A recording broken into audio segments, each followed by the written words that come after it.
Last week on Rangeless, we explored the historic city of Tangier. Join us this week exploring the beautiful blue city of Chefchaouen. Nestled in the Rif Mountains of Morocco, the city's vibrant blue buildings and narrow streets make it a unique and picturesque destination. Come with us as we discover everything this charming town has to offer.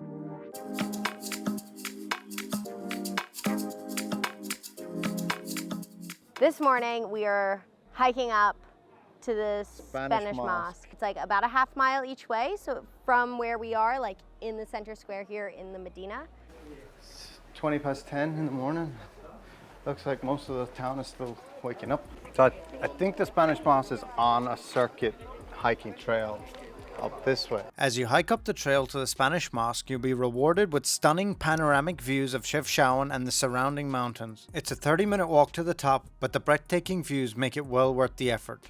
It is a bit of a maze, but it's not that bad. Once you get your bearings, you can if you can get a look up and see where the mountains are, you kind of know what direction you're facing. We managed to walk from one side all the way to the other without actually making a wrong turn at any point. It just took us like a couple hours to get used to it, that's all. I got all my facts written in my book, and my book's in my bag, and I'm sweating. Okay, let's get up to the mosque then. You should definitely do this hike first thing in the morning before the heat of the day, and also bring water and sunscreen with you, or else make the hike up later and enjoy the sunset. I don't want to. Where are your facts? I'm getting them. Where's your book of secrets? Teach me about this mosque that never actually has mosted. Yeah, it was never mosqued. Here's my book of facts. Here's my book of facts. About the mosque or about the city? About the mosque. Tell me about the mosque. Don't have about the mosque. Okay. Well, that's it for book facts. I know the mosque never was a mosque. It was built and abandoned, and they never used it. Weird things with Brit. So I read quite a bit about this town before coming, but one of the things I never once came across that from the Spanish mosque, tongue twister, you can see like a bunch of graveyards all around. It's kind of morbid, but the contrast between like the vibrant city and the graveyard, I don't know. There's something full circle about life about it.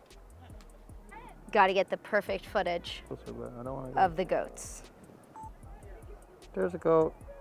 He's up on a rock. He's looking fun. He's like, I'm the king goat. Did you say he's a fine-looking goat? Yeah. Okay. After taking a few minutes to admire the view, we headed back down into the town to find something to eat. I am hungry and I'm ready for food. As we made our way back down into the Medina, we passed an artist making these beautiful paintings on the side of the road. We had to get one so we could always remember our trip to Chefchaouen. Where are you from, my brother? I'm from Ireland. Nice to meet you. Nice to meet you. Nice country, brother. Ireland. Yeah. You're from Chefchaouen your whole life? No, I'm from originally in Tangier. Tangier? Yeah, Tangier. Yeah, we came from there 2 days ago.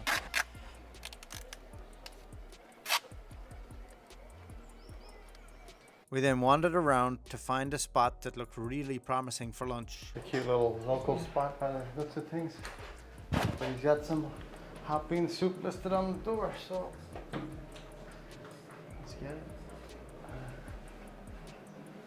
Favorite activity has came eating.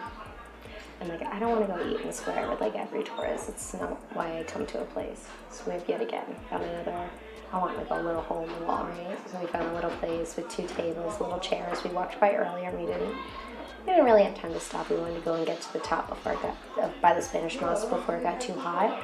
But there were a few women in here like hanging out. They looked like they were eating, so on our way back, this is what we were looking for.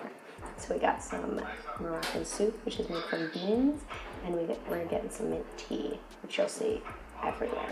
It's so delicious. I like it without the sugar, but I do also like it with the sugar. It's very sweet. Okay, so this is the soup. It is so hot right now, so I'm gonna have to give it a minute.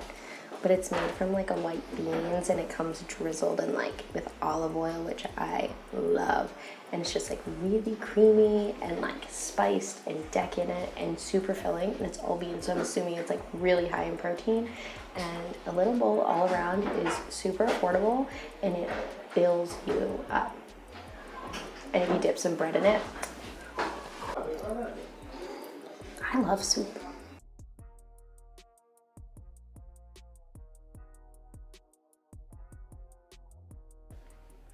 Now we had lunch. We're feeling better. A lot better. And one of the things in Chefchaouen is to not really have an itinerary and not really to do much of anything, but just wander around, relax, enjoy like the beautiful blue buildings and pop in and out of the shops, and that's it. Kind of just lose some time wandering. Like, it's peaceful. It's nice. Yeah, there's like an air of relaxation and like peacefulness just that engulfs the entire city. The Medina really is beautiful with all the thousands of shades of blue, but why did they paint the whole town blue? What's the history behind it, and how did they get everyone to agree to it? There's a few theories on why Chefchaouen is painted blue. The main one is, during the Spanish Inquisition, the Jewish people were fleeing persecution in Spain, and they migrated to Chefchaouen, and in their custom, they painted their own houses blue. Now, it wasn't all the houses, and they're painted blue to symbolize God and heaven. And then again, the people were fleeing persecution in Nazi Germany. They came to Chefchaouen, and they expanded the Jewish population of the city. They also continued the tradition of painting their houses blue. But even at that time, not all the houses within the Medina were blue. There was only a small percentage that was blue. It was later in the 50s and the 60s when the tourism industry just started picking up, and they realized that the tourists were attracted to these blue houses, that the rest of the city started painting everything blue. So that's how we have Chefchaouen as it is today. Some of the other theories on why Chefchaouen was painted blue: people believe it has a cooling effect on the mind and the body. Others believe that it wards off mosquitoes, or even represents the depths of the sea. The one thing that is certain is that Chefchaouen is beautiful, but we still had to find a way to cool off in the heat of the day. And you want? I'll pick one I've never seen before. I was thinking about doing the same. I think this one. I was thinking. The kids one? Those look fun. Yeah.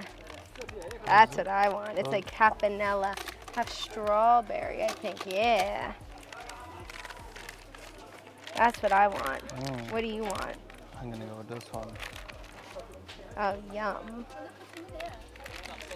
We explored the Medina for a few more hours and basked in the ambiance of the blue alleys while admiring the cats that patrol them. We spent some time haggling with the merchants for souvenirs, and then we relaxed on the roof of our riad in the late afternoon, reflecting on our time in Chefchaouen. Yeah, we're just chilling on the rooftop of the Airbnb that we booked. We actually got really lucky with this. We got so lucky. It's in the perfect location. It's right off the main square, right outside the Casbah, Yeah, we'll link below.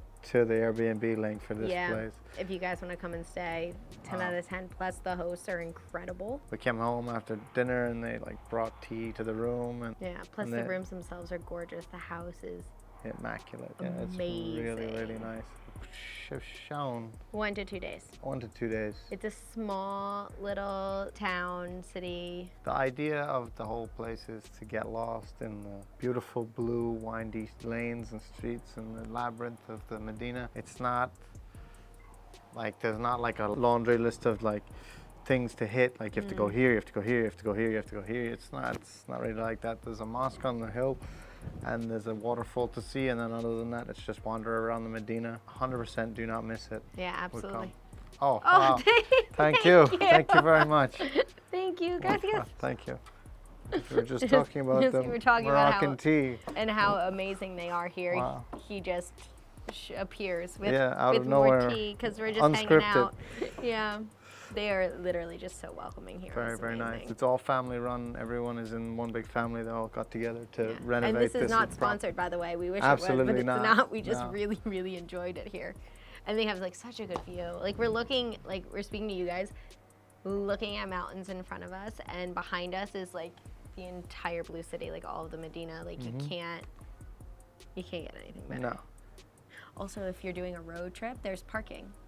They can help you park. So we're not doing a road trip this time, but for next time. Yeah. And cheers. Cheers. This is very hot. Oh yeah, that's the good stuff. So good. So digress. 1 to 2 days. The point is to get lost, relax, not to have a giant itinerary, and just like enjoy being. I'm very glad I came. I would be very disappointed if we skipped this. Yeah, don't skip On it. the way to Fez, stop here. Food.